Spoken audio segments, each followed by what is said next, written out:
Good morning, Bro Pinpin. Morning, Brother Neil.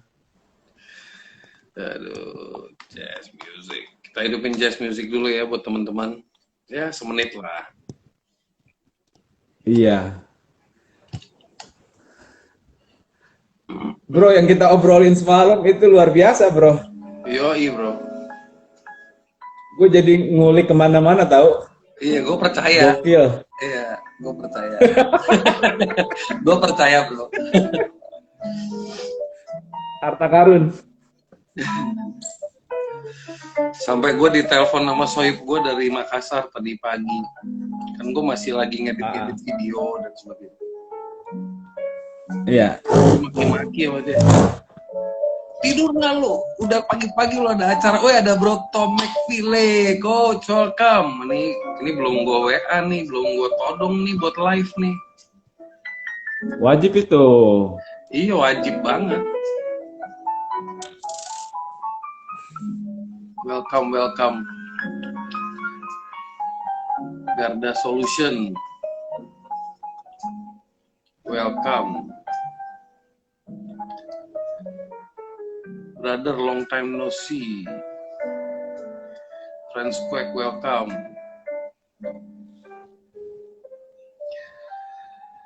Berdaya Brand. Bahas apa, Coach? Oh, bahas topiknya ngeflow nih, tapi keren. Namanya The Life of Entrepreneur. You want to be an entrepreneur, you should know the life of entrepreneur. Gitu.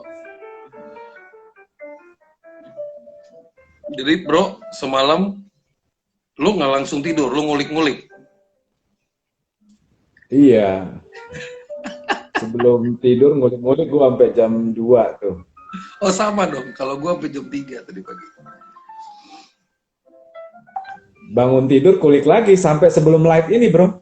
Oh, pantesan. Lagi on tune lu sih. Gue baru selesai mandi, bro. Oh iya, bagus lah. Fresh.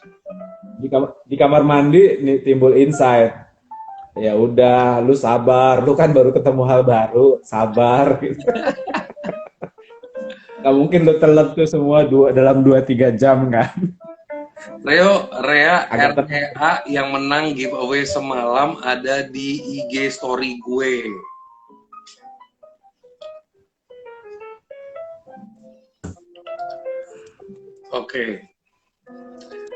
Oke guys, kita akan mulai.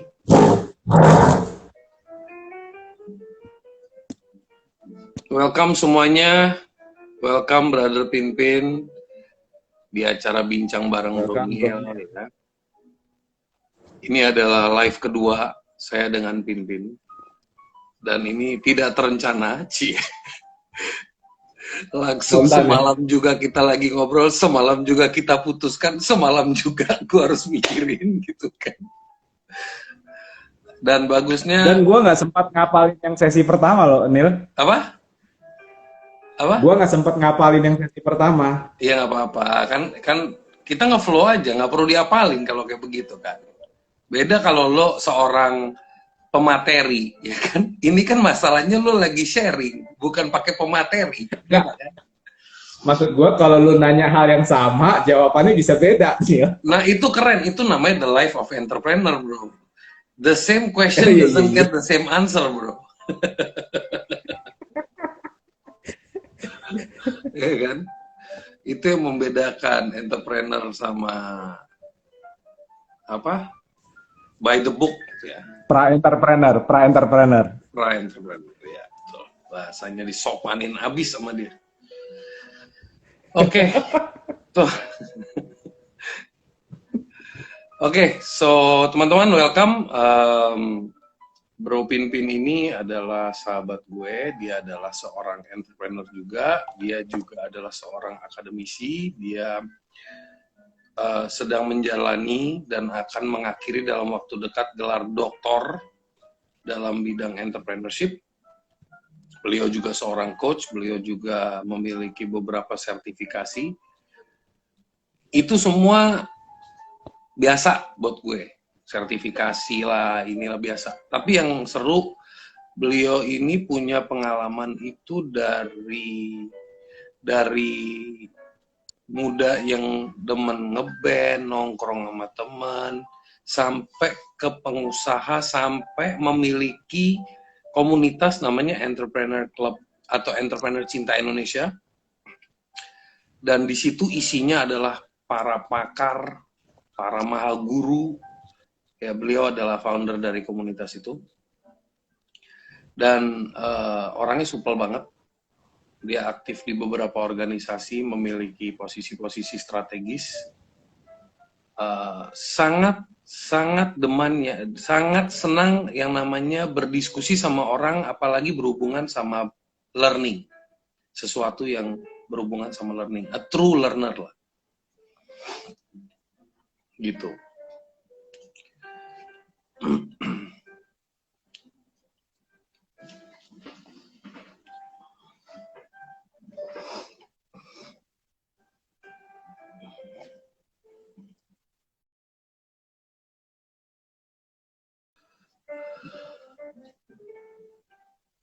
Ya, koneksi.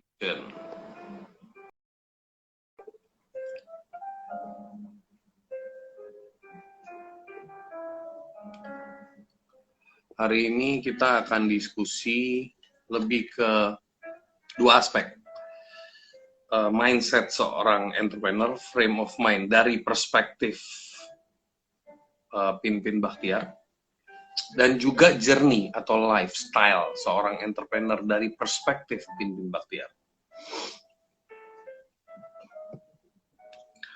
Itu yang akan gue gali dari dia. Karena sambil nunggu, karena menurut gue entrepreneurship itu adalah sesuatu yang nggak baku. Misalnya nanti gue akan invite Coach Tom McFeely, jika dia berkenan, itu nanti bisa menceritakan angle entrepreneurship dari seorang coach. Misalnya dia menggunakan, dia adalah seorang entrepreneur, tapi dia juga punya coach as a business ya. Jadi itu juga punya angle frame of mind yang berbeda. Woi, ada Mas Dimas. Welcome Mas Dimas.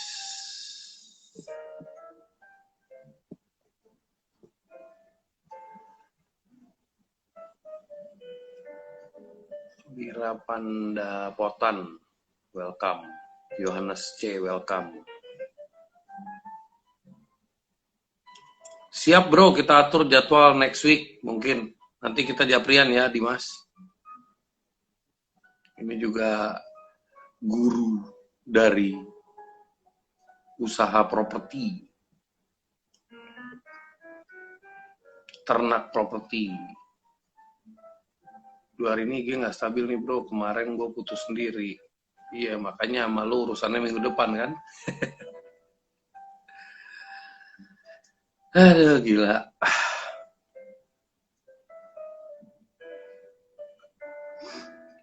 Tapi tenang, kalau si Pinpin udah gue ajarin kalau lagi nggak stabil dia harus ngapain.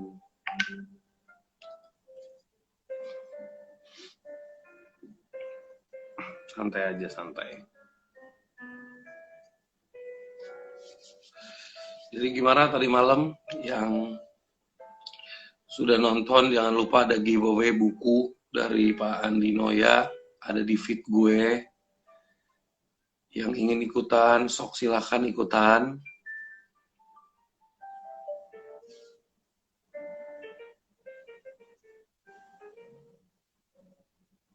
Bisnis kopinya emang, gue nggak perlu, ini easy beat box sniper, om jadi bisnis kopinya nggak?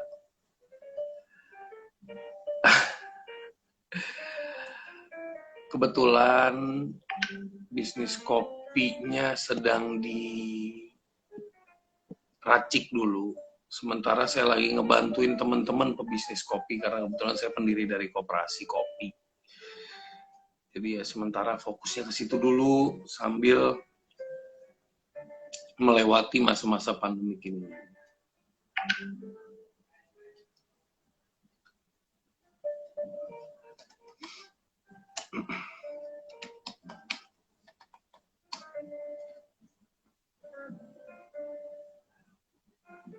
Sinar maju, berdikari motor. Woi, welcome. Om Nil, saran untuk orang quarter life crisis menurut Om gimana? Saran apa dulu nih? Lu ngomongin soal bini, lu ngomongin soal pasangan hidup, lu ngomongin karir. Tanya tuh jangan global, bisa gile gue jawabnya. Coach, pemenangnya udah diumumkan. Untuk apa dulu nih? Pemenang untuk apa dulu nih?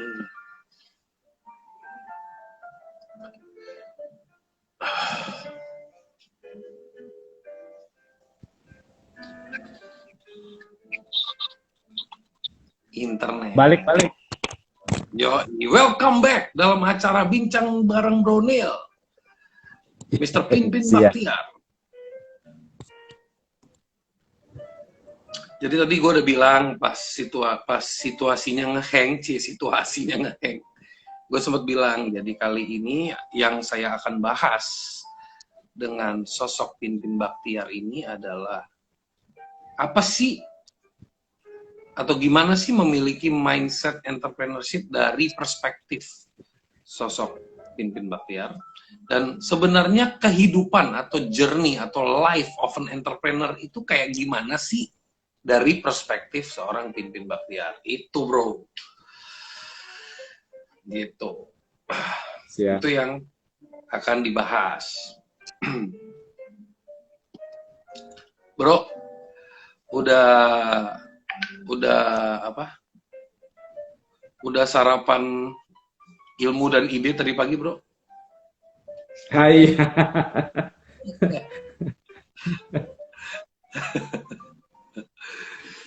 Jadi gini, bro, kita mulai acaranya. Jadi menurut kan? lo, ya. Jadi menurut lo, dengan kondisi seperti sekarang nih, itu kan banyak ya, orang itu struggling, dan mereka itu butuh yang namanya pemahaman. Misalnya, gue tuh harus mulai dari mana lagi nih, gue udah ambruk nih, kan namanya entrepreneurship is all about up and down ya bro, ya journey-nya bro. Kita ngomong dari sisi life-nya dulu nih, karena kita lagi di fase yang lumayan tertantang. Buat sebagian orang lumayan tertantang, buat sebagian orang ini bro, mungkin sebuah tantangan yang bisa dilewati, buat sebagian orang blank, dan buat sebagian orang ini sesuatu yang menakutkan. Oke? Iya. Dengan jenis-jenis usaha dan investasi yang tertanam di situ. Nah, menurut bro, gimana bro? Mindset seperti apa yang perlu dijiwai untuk menghadapi ini? Kalau menurut gua sih itu ya, face the reality ya, apa kekuatan atau spirit menghadapi kenyataan itu adalah kekuatan sih bro. Tapi sebelum sampai masuk ke face the reality, gue tadi meng-highlight tentang ketakutan ya. Kita sedang menghadapi ketakutan. Kalau menurut gue memang kabar kenyataannya setiap orang tuh punya sisi yang dia takuti. Gue ngomong dari sisi gue aja deh. Gue bisa dikatakan gue memutuskan diri gue nggak mau takut sama apapun. Bertahun-tahun gue putusin itu. Tetapi dan itu menjadi daya motivasi gue ke orang-orang, baik teman gue atau junior-junior gue cerita, gue pasti akan bersuara lantang tentang udah nggak usah takut, putusinnya jangan takut. Walaupun gue ngomongnya kenceng gitu, tapi ketika gue lihat diri gue, tetap ada sih bro, sisi yang gue takutin bro. Dan bisa jadi hal yang gue takutin itu sebenarnya hal yang cemen gitu loh. Buat orang yang umum itu hal nggak menakutkan, tapi buat gue sisi itu menakutkan ketika muncul. Nah dari konteks itu memang setakut-takutnya lo, seberani-beraninya lo dalam diri manusia itu pasti akan menyisakan 1, 2, atau 3 hal yang manusia itu takutkan. Nah tapi memang ya biarkan aja lah 1, 2, 3 ketakutan itu menjadi bagian warna-warni kehidupan sampai kita mati ya. Tetapi maksudnya, mari kita listing bro, jangan sampai kita punya 100 ketakutan, sampai kita mati, ketakutannya tetap 100. Kalau bisa yang 97 buangin nih, buangin. Sehingga memang benar-benar tiga ketakutan Gila. yang lu takutin itu memang sesuatu yang memang yang Tuhan izinkan seumur hidup lu tidak akan bisa lepas dari situ. Ya udah nikmati, itu bagian dari kemanusiaan lo. Tapi kita punya otoritas loh untuk buang yang 97 yang menakutkan tadi. Nah, bicara hadapi COVID yang mengguncangkan segala macam ini, kembali lagi ke teori menghadapi kenyataan itu, buat gue pribadi itu sangat menguatkan sih bro. Gue ngomong ke sepupu-sepupu gue, ke ipar-ipar gue, menurut gue kekuatan kita terbaik saat ini adalah hadapi kenyataan.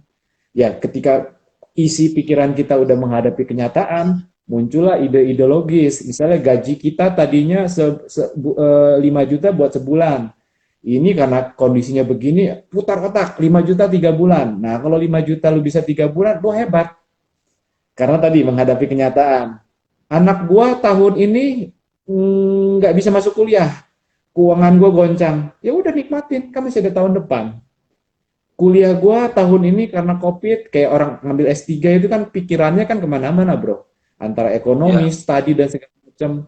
Target-target S3 gua tahun ini berantakan. Ya udah nikmatin, masih ada tahun depan. Tapi artinya seruntuh apapun dunia itu sedang runtuh, ketika state kita adalah menghadapi kenyataan adalah kekuatanku, nah itu powerful banget sih bro. Itu akan bikin lu relax.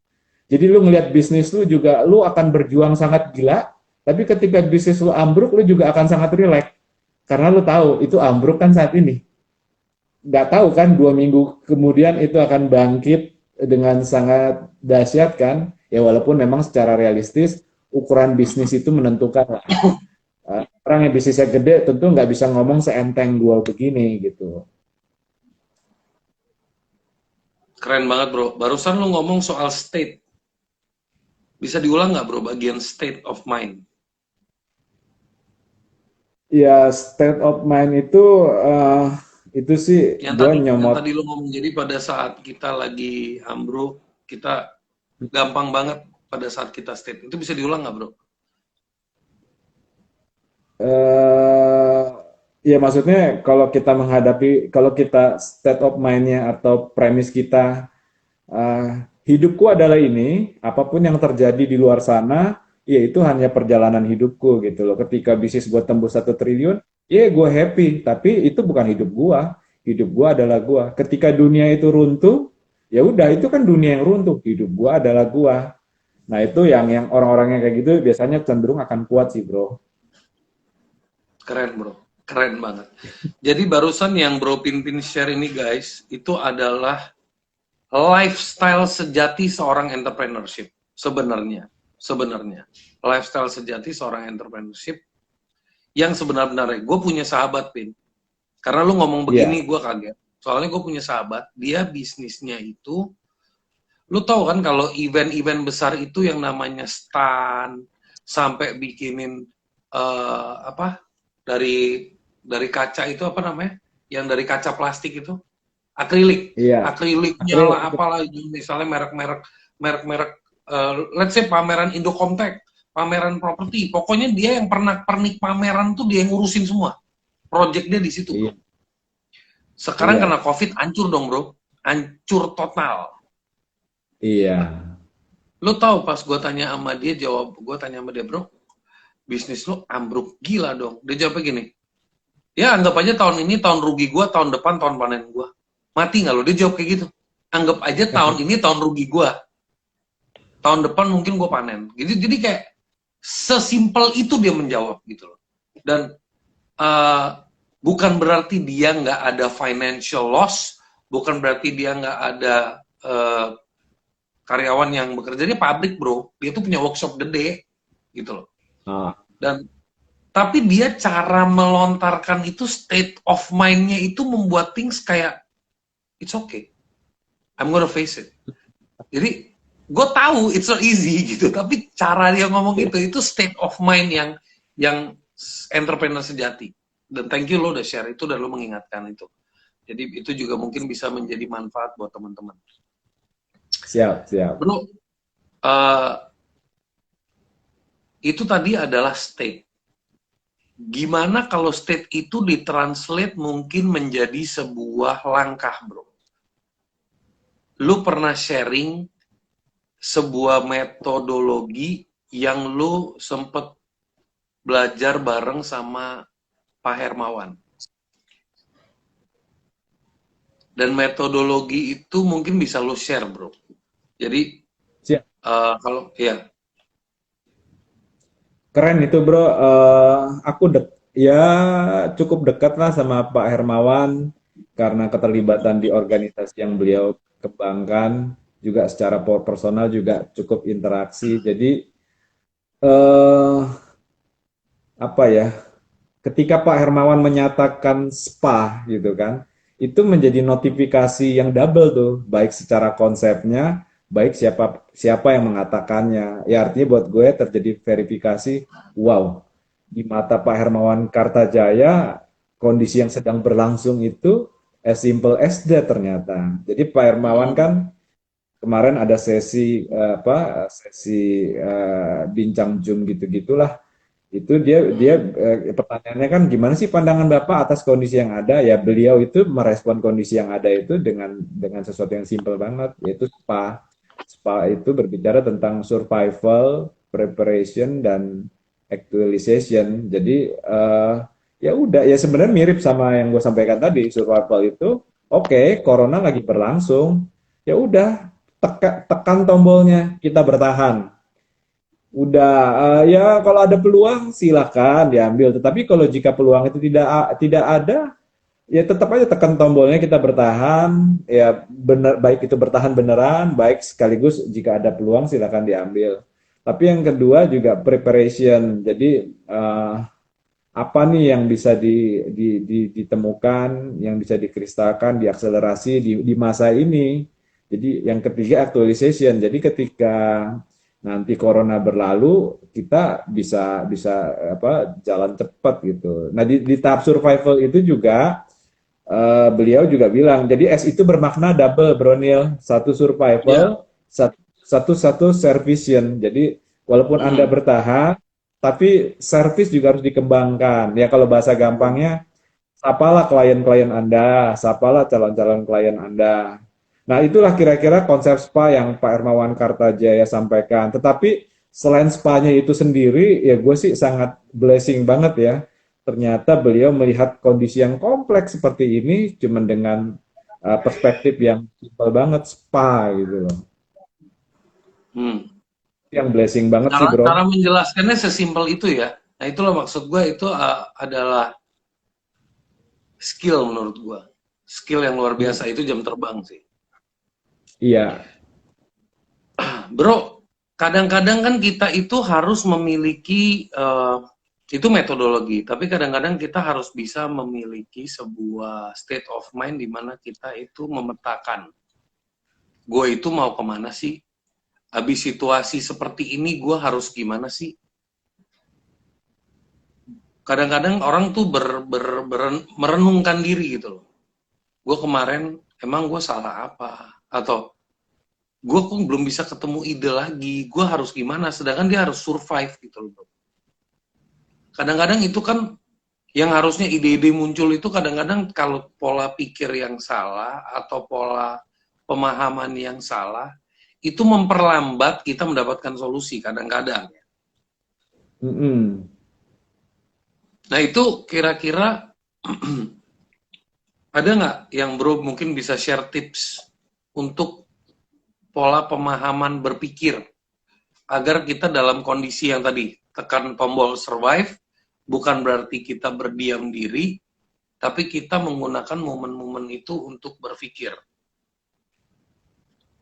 dan merealign diri kita. Iya, iya. Ya memang fase yang berjalan ini memang akhirnya ini fase yang berjalan ini evaluatif sih, evaluatif untuk merenungkan siapa kita dan mau kemana dan bagaimana. Secara umum seperti itu. Ya sekaligus secara pribadi gue juga men-challenge diri gue dan sahabat-sahabat gue untuk misalnya ini fase yang sebenarnya memang menjadi validasi, menjadi pertanyaan bagi kita, lu sebenarnya siapa ya selama ini? Anjir, itu Nah, pertanyaan berat, bro. Lu sebenarnya siapa? Yang enteng, iya. bro, jangan yang berat. Nah, kalau kalau itu sudah cukup dijawab sebelum fase COVID, itu akan sangat membantu, bro, di fase COVID ini, bro. Tapi Hmm, memang kalau ya ini teori gua lah, bisa salah, iya, tapi kalau iya. ukur gitu. Tapi kalau di masa COVID ini lu terguncang banget, ya memang sekaligus itu menjadi ajakan gua untuk refleksi. Sebenarnya Mhm. lu siapanya udah kita kristalkan nggak selama ini? Karena secara pandangan umum siapa kita itu kan menentukan apa sikap kita dalam kondisi-kondisi yang. Nah, COVID ini memvalidasi itu. Jadi kalau kitanya udah kristal, udah kencang dari awal, ya COVID ini ya COVID lah dengan segala konsekuensinya gitu. Ya pimpin tetap pimpin, Sunil tetap Sunil, siap si A, si B tetap si A, si B, si C. Itu sih bro, Mhm. yang paling penting sih menurut gue. Jadi mempertanyakan siapa lu, siapa kita, itu yang akan menjadi fundamental sih. Oke. Lu juga pernah menceritakan tentang ada 4 kuadran atau 4 matriks yang kadang orang itu tahu dia di mana tapi nggak tahu mau kemana. Gue lupa tuh. Oh iya Ada iya empat, iya iya. empat sisi, empat sisi ya, empat sisi. Dari Jadi Proprian, apa namanya? dari Proprian itu. Oh ya, itu nama itu nama kuadran itu apa maksudnya? What do you call that? Gua cuman ngutip aja sih ya dari yang Prof Ya. Rian itu ya. Ya sebenarnya kalau nanti dicari tahu juga akan kelihatan konsep aslinya apa dan peruntukannya seperti apa. Tetapi memang yang kalau pas gua ngutip dari Prof Rian itu konteksnya bisnis bro. Jadi Oke, memang ke bisnis. dalam kan pasti kita akan apa memiliki potensi posisi dalam salah satu di antara 4 kuadran itu kan. Kuadran non to non, non to unknown, unknown to non, unknown to unknown, ya kan? Oh, Kalau oke oke, gue lupa. Non to unknown ya. non to non, Non dulu, non to non. Terus habis itu, to non, non, non to unknown, ya. terus unknown to non, terus unknown to unknown. Oke, Kalau non itu to yang non paling itu paling artinya paling paling kompleks berarti ya. Unknown to unknown itu paling kompleks. ya, paling paling iya, paling paling realistis justru. Maksudnya Oke. justru itu pilihan realistis yang kita harus ikhlas memilihnya. Bicara non to non kan, gue tahu gue siapa, gue jago jualan nasi goreng dan gue tahu orang yang demen nasi goreng banyak, udah jebret, gue bikin bisnis non to non. Tapi non to unknown, gue tahu gue bisa bikin nasi goreng, cuman ada nggak pembelinya? Udah masa bodoh lah. Yang penting nasi goreng gue enak, kata teman-teman gue enak, karena kata anak bini gue enak. Terus ada yang ketiga, unknown, unknown to known. Gue tahu orang banyak yang demen nasi goreng, tapi gue kagak kagak Kagak yakin nih, bisa. gue bisa Kagak bisa masak nasi kagak goreng. yakin gue bisa bikin nasi goreng. Tapi masa bodoh lah, pasarnya ada, gue bikin dulu. Nanti kalaupun gue nggak bisa, gue punya budget 100 juta buat hire orang ngajarin sampai gue bisa bikin nasi goreng. Nah, itu unknown to known. Tapi yang ketiga, unknown to unknown. Itu sebuah kondisi gue nggak tahu siapa gue sebenarnya siapa dan juga arah yang gue tuju mau kemana. Nah ini memang agak abstrak ya unknown to unknown. Tetapi memang ini konsep bisa jadi potret bro. Hmm. Karena banyak banget bisnis gede ambruk Mm-mm. merasa dirinya non to non, non to non. Oke Tapi oke. sebenarnya akhirnya beberapa pakar mengatakan udah stop apa non to non. Udah kita pilih aja lah dalam posisi unknown to unknown lah. Ya kalau bahasa Steve Jobs-nya apa tuh yang still apa? Stay hungry. Selalu ya Stay hungry. Stay foolish, stay hungry. iya itu kan implementasi dari unknown to unknown, bro. Ya, Mm-mm. ya, ujung-ujungnya bagaimana kesiapan kita menghadapi disrupsi sih sebenarnya. Jadi menurut lo kondisi COVID ini akan melahirkan disrupsi masif baru-baru atau sebenarnya kita aja yang cuman kecolok sama rasa ketakutan yang agak berlebihan? eh ini cukup terbelah sih orang menjawabnya ya. Kalau gue Mm-mm. pribadi berada pada wilayah 50-50 sih. Memang Oke. beberapa akan dalam pola yang lama, ya, Mm-mm. tetapi juga beberapa akan mengakselerasi pola-pola baru sih. Lu sempat membaca atau sedikit tahu tentang new normals yang sempat di-share sama Bang Yuswa di booknya di mana-mana? Yang ada industri yang akan jatuh, ada industri yang akan lahir, perubahan dari perilaku konsumen dan sebagainya. Sekilas bro, Oke, lu, lu tahu sendiri di Etsy perubahan itu. perubahan perilaku lu dalam proses pra-COVID sampai COVID apa?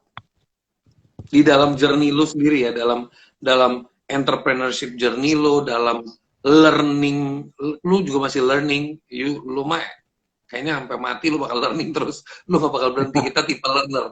So, Sama ya.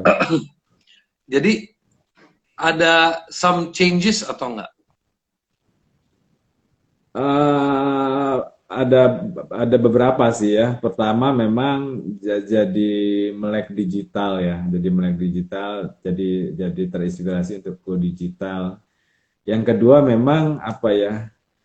Apa eh, profesional from home.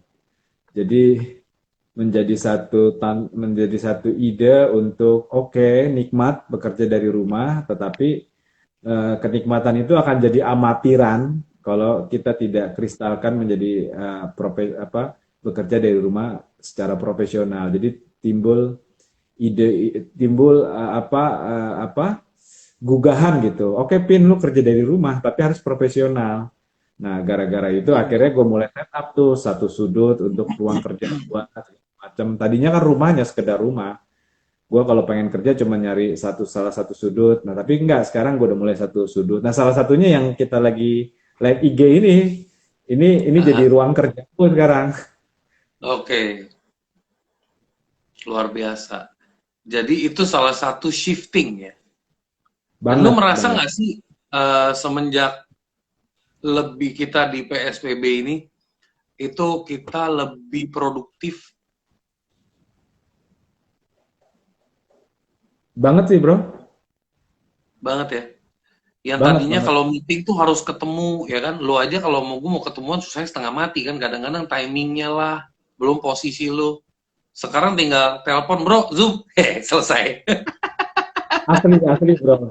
Gua ya ini salah satu kisah nyata kan. Gua jadi sama lu jadi lebih dekat beneran. Dulu tuh Iya, barriernya kan untuk kontak iya, janjian aja gue mesti mikir.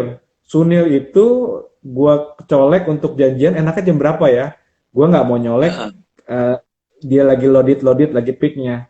Tapi heeh. gara-gara work from home ini akhirnya terbentuk kan behavior. Ya udah semua juga tahu kita saling di rumah. Jadi gue bisa nyolek Sunil jam berapa aja gitu. Termasuk Sunil juga jam 11 malam kan. Pin gue bisa telepon. Akhirnya kita teleponan sampai jam 1 tuh. Lu jam 11, lu tau jam 2:30 gue ngobrol sama siapa? Mau ngobrol, hampir mau ngobrol sama dokter Andika tuh amazing mentor. Bang, lu masih kuat nggak? Jangan-jangan lu sahur pagi-pagi lagi lemes lu.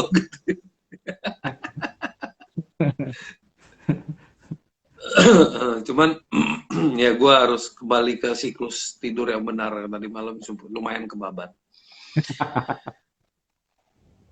Ya gitu gara-gara ngobrol sama lu juga langsung gue juga ngubek-ngubek ya learning is something ya memang hanya orang yang punya jiwa learning bakal get excited untuk learning sih nggak salah Mm-mm. Mm-mm. dan cuman yang kita harus take care of the timing memang sih for our health Iya. ya kan. Eh, Lu bisa cerita sedikit gak sih bro, journey journey lu dalam entrepreneurship lu itu, lu pernah, jadi gini, mungkin lu bisa sharing titik peak yang lu pernah merasakan dan titik down yang lu pernah merasakan dan yang membuat lu menjadi pimpin yang sekarang bro. Dalam konteks pimpin atau dalam konteks entrepreneurship-nya? Dalam konteks pimpin terhadap entrepreneurship. Jadi your life, your life. Ini kita ngomongin the life of entrepreneur, kembali dari perspektifnya pimpin. Because itu yang menurut gue ada salah satu efek lah yang membuat lo jadi diri lo sekarang gitu. Nggak harus detail sih, cuman maksudnya the point of ini aja, point of learningnya aja. Siap, bro.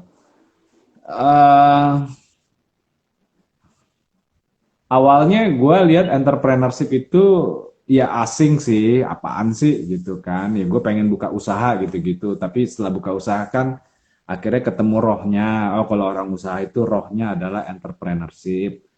Jadi awalnya asing, tapi tahap kedua memang entrepreneurship itu gue lihat sebagai tools. Ya udah, kalau orang usaha kan harus entrepreneurship, harus ada apa mindset dan perilaku entrepreneurship. Tetapi akhirnya berkembang lebih jauh, entrepreneurship itu jadi filosofis bahkan spiritual sih, Neil. Nah ini penting, filosofi dan spiritual ya. Iya, jadi memang akhirnya kalau ngomong gokil-gokilannya, memang akhirnya akan terbelah tuh, bro. Kaum entrepreneur sama kaum non-entrepreneur, belum entrepreneur gitu. Nah, kaum entrepreneur ini apa? Kaum entrepreneur ini adalah orang yang memang memperlakukan hidupnya itu sebagai apa kondisi entrepreneurship. Entrepreneurship itu kan apa tuh kata sifatnya kan, kata kerjanya itu kan ada entrepreneurial. Dan secara definisi juga kan siapa ya yang ngomong ya? James gue atau Bang Andi itu intrapreneurship atau Pak Yahya gue lupa. Jadi memang entrepreneurship itu kan entrepreneurial. Nah, ketika entrepreneurial ini menjadi relevan buat semua orang. Artinya kayak misalnya di kantor, oh Pak Hermawan kerja kemarin. Di kantor itu intrapreneurship. Jadi lu kerja, tapi yang membedakan karyawan biasa dengan karyawan yang tidak biasa adalah entrepreneurialnya. Kalau karyawan tidak biasa, dia entrepreneurial, dia cinta sama perusahaan, dia inovatif, dia high achievement dan segala macam. Nah, itulah yang disebut dengan kondisi karyawan yang entrepreneurial.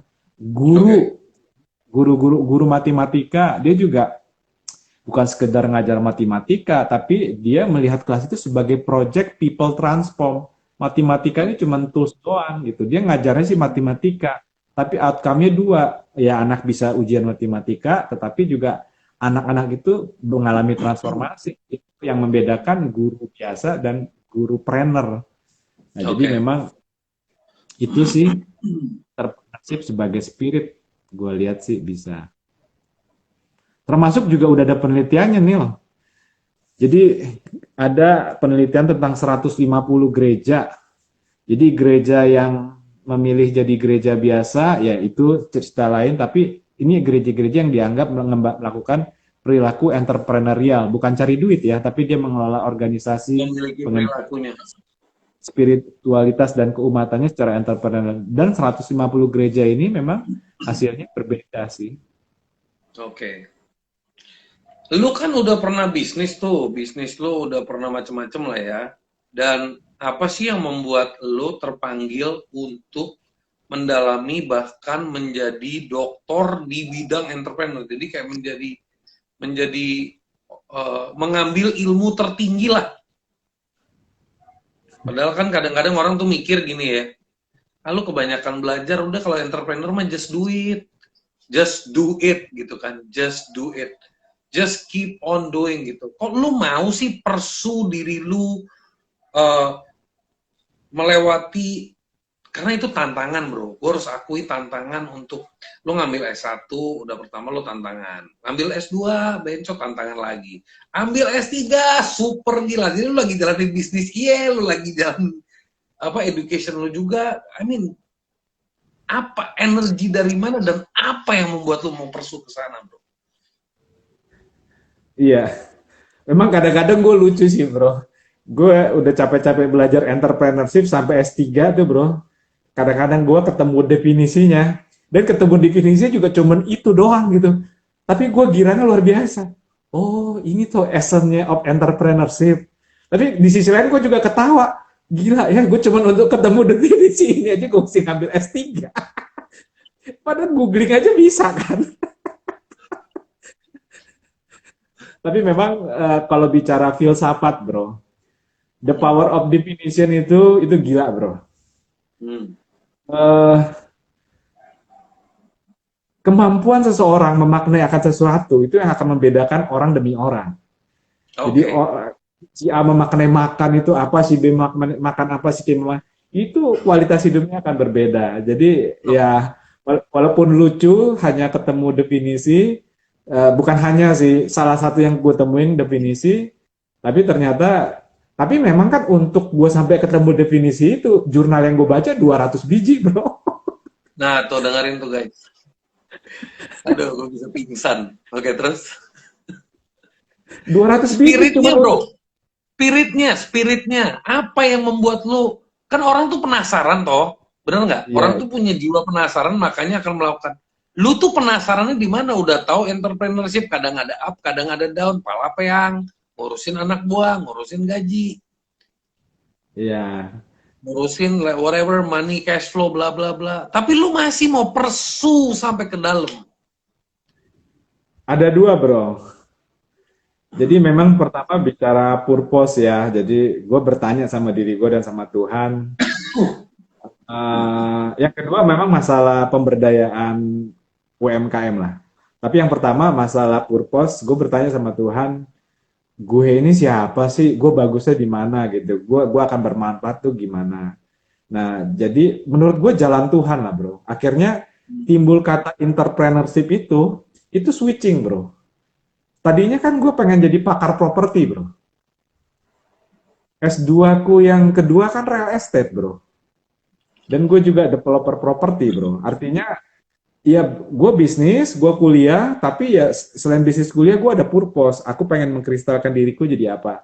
Nah gue 2013 sampai 2015 gue pengen jadi pakar properti. Tapi ketika gue mulai bertanya sama Tuhan, 2015, akhirnya muncullah tentang ide entrepreneurship tuh. Walaupun gue udah ratusan kali denger, tapi teridekan pas 2015 itu. Oh, gue di situ gue mikir, kenapa nggak jadi apa expertise di entrepreneurship aja? Ya udah, gue putuskan, gue ketuk palu.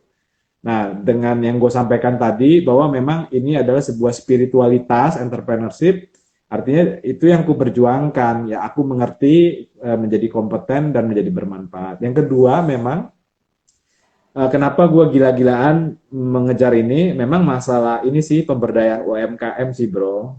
Ya gagasan besarnya semua orang juga udah berbicara, sudah membangun formulasi. Ya gue menjadi bagian dari keingintahuan itu sih. Bagaimana sebenarnya formulasi UMKM itu menjadi sukses seperti apa? Ya oke, aku bisa, ya aku studi. Nah dengan studi ini aku harap jika nanti aku melakukan pemberdayaan, melakukan formulasi, itu bisa berdasarkan kompetensi yang gue punya. Semangat itu bro. Oke, sambil saya lanjut ngomong sama Brother Pinpin ini, teman-teman bisa mempersiapkan pertanyaan-pertanyaan yang mungkin nanti bisa dibantu. Ini orang agak gokil sih. S2-nya nggak, jadi udah lagi sambil kerja ngambil S2-nya 2, terus ngambil S3-nya juga 2 lagi. Di beda-beda division lagi. Jadi S2 aku bro. 3 kan, no, itu kan S2-nya 3 tuh, lihat tuh. Jadi orang-orang kayak begini buat gua unik dan antik karena kalau nggak punya willpower yang cukup kuat itu sulit sih, sulit menjadi orang yang driven banget untuk mau menjadi meningkatkan pemahaman dan pembelajaran yang cukup tinggi. Bro, tadi kan lu ngomong tentang entrepreneurial. Apa sih top 3 atau top 5 behavior atau thinking prosesnya seorang entrepreneurial? Thinking prosesnya ya.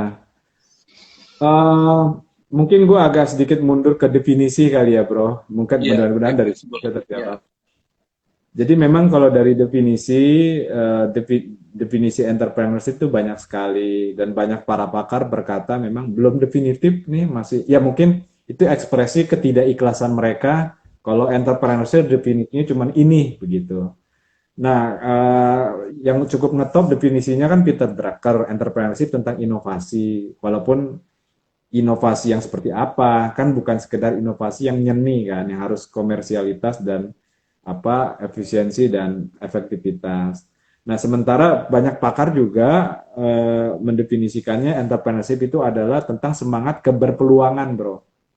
Jadi Semangat bagaimana keberpeluangan. Oke. ya baik opportunity seeking maupun opportunity capturing. Jadi dengan sengaja peluang dicari atau memang dia dengan sangat pandai dia menangkap peluang itu. Bisa didekati dengan Oke. dua itu. Tetapi gue sendiri suka dengan definisi yang Prof. Rian sampaikan, bahwa entrepreneurship itu adalah tentang semangat kemandirian. Makanya Prof. Rian di bukunya berkata, ya sudah, begini ekosistem entrepreneurship di Indonesia. Gak apa-apa bisnis lu kecil, tapi kuat. Itu buat gue membekas tuh. Ya sudah, maksud gue, oke, membesar itu satu hal. Tetapi juga menjadi kecil yang kuat itu juga ternyata pilihan yang gokil menurut gue. Lu bisnis Oke. kecil kuat, tapi lu bisa jalan selama 20 tahun dengan 20 karyawan, kan seru tuh bro. Iya, Nah, betul. definisi-definisi, ya gue kan teringat juga sharing lu di para Madinah tuh bro. Bagaimana lu menjadi keluarga sama tim lu. Buat gue, itu salah satu kristal tuh buat gue. Hmm. Nah, dari definisi-definisi itu, gue pribadi mendefinisikan entrepreneurship tiga bro. Daya cipta, daya manfaat, daya juang. Oke. Itu definisi lu ya. Mantap sekali, Ya. Bang. Jadi kayaknya lo udah saatnya lagi bikin buku, ntar buku pertama gua deh yang ini. Yang Hai, pasca IG, pasca IG. soalnya keren banget loh. Jadi ya ini teman-teman yang pada ngedengerin kayaknya pada cengok dan pada bengong pas dengerin conversation kita, entah kita punya pembicaraan super berat atau super perlu dicerna, atau masih pada udah mau jam 12 ya, yang puasa lagi ngantuk salah satu. Tapi anyway, um, menurut gue uh, topik hari ini itu kalau disimpulkan dari seorang Pinpin Baktiar, itu gimana sih seseorang harus menjalankan the life of entrepreneur?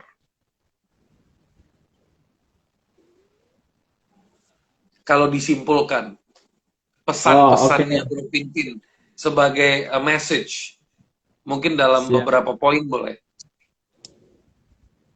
Eh, ya menurut gue memang pertama integrasi kehidupan ya. Jadi memang kehidupan lo harus utuh sih.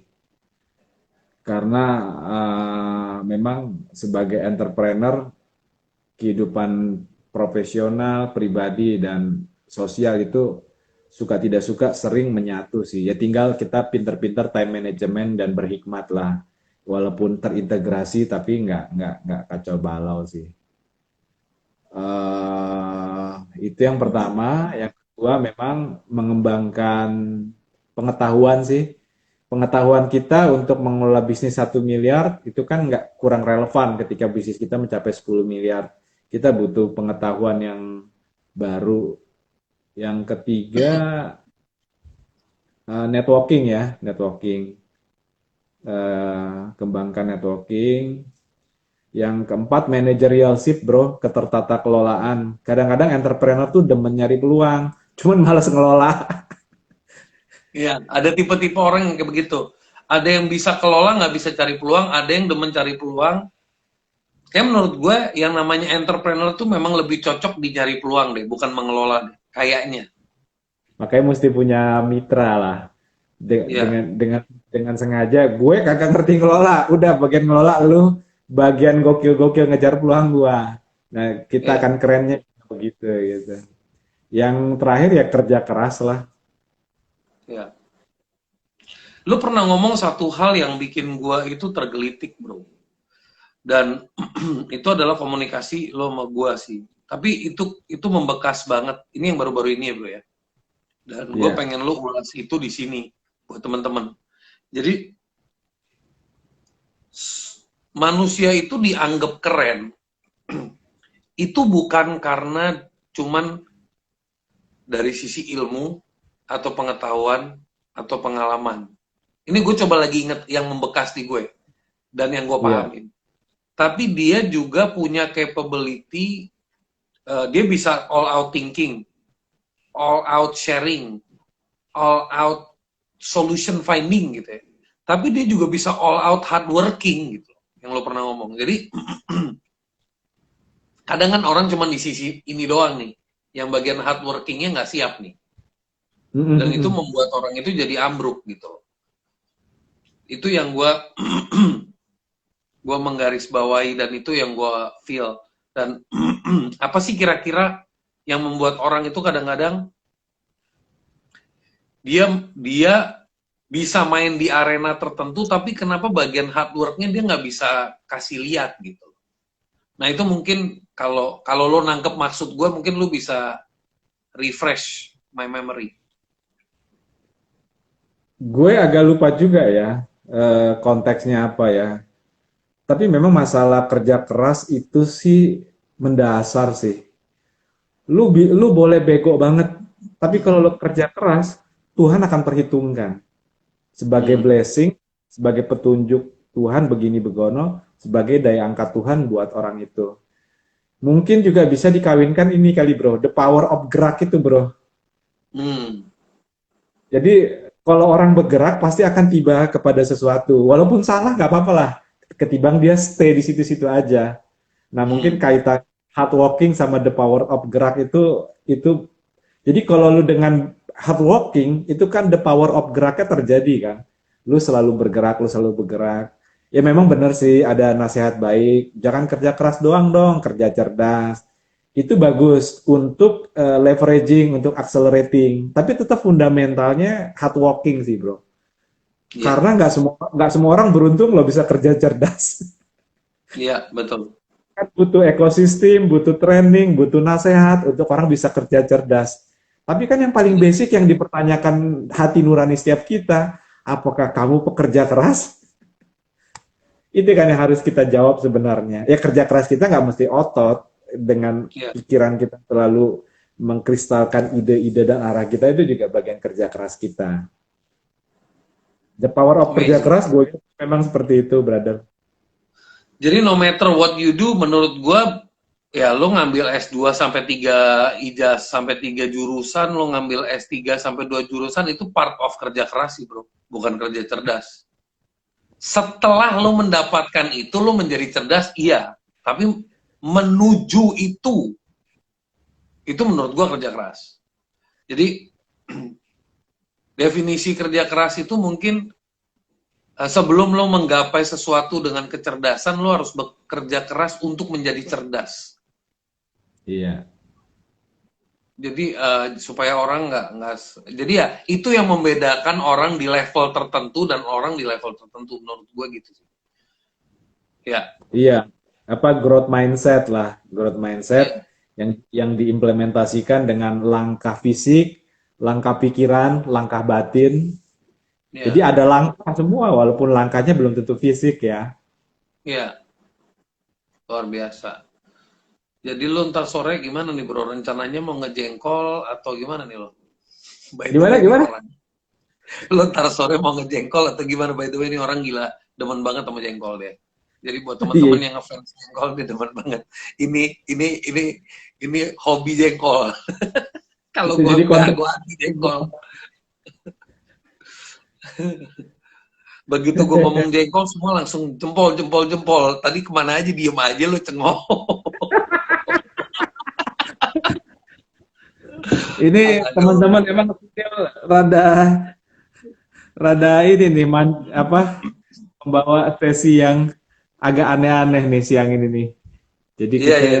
Tapi sesi gua hari ini sama aneh-aneh. Pinpin ini sesi yang sebenarnya lebih ke intimate gue sama dia. Jadi kalau kalian mendapatkan manfaat, ya gue bersyukur, gue sama Pinpin bersyukur. Sebenarnya ini sesi adalah sesi pengulangan karena yang kemarin waktu gue bikin sama dia, rekamannya udah tapi voice-nya nggak ada.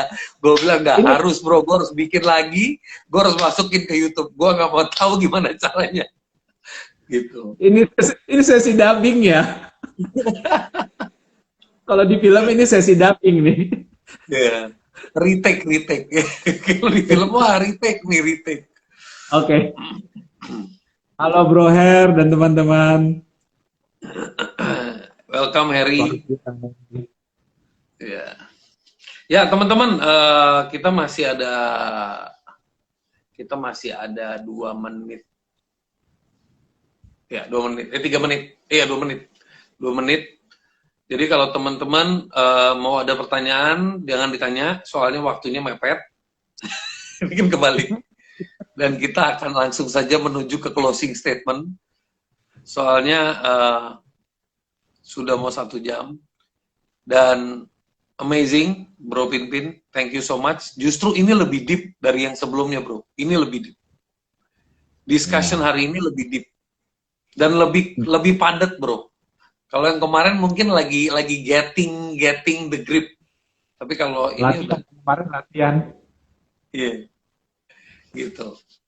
Thanks so much Bro Pinpin, thanks teman-teman yang sudah nonton, thank you sudah hadir di Bincang bareng Bro Neil. Thank you sekali lagi Bro Pinpin, menjadi sahabat yang hebat, menjadi mentor yang hebat, menjadi coach yang luar biasa. Dan lebih dari itu menjadi saudara gue yang luar biasa. Thank you so much Bro. Thanks buat persaudaranya, Neil. Have a great weekend for all of you. Have a great weekend buat Pinpin dan keluarga. Jangan lupa nanti kita mendalami lagi hal-hal yang tadi malam kita bicarakan. Oke, Bro. Iya. Salam kenal teman-teman. Nice to meet you. Jangan lupa follow Bro Pinpin. Orangnya tuh ya begitu tuh, humble tapi ilmunya banyak. Dan followernya nggak nambah-nambah. Nggak penting, Bro. Follower nambah, nggak penting. Yang penting ilmu nambah, kita berbuat baik. Urusan follower nomor 2 lah. Oke, Bro. Udah tinggal 26 detik. God bless you all. Sukses. Enjoy. And take care. Ya. Thank you. Bro, senyum bro, selfie cepetan. 1, 2, 3. Oke, yuk. Dah. Iya, bro, bye. Yuk.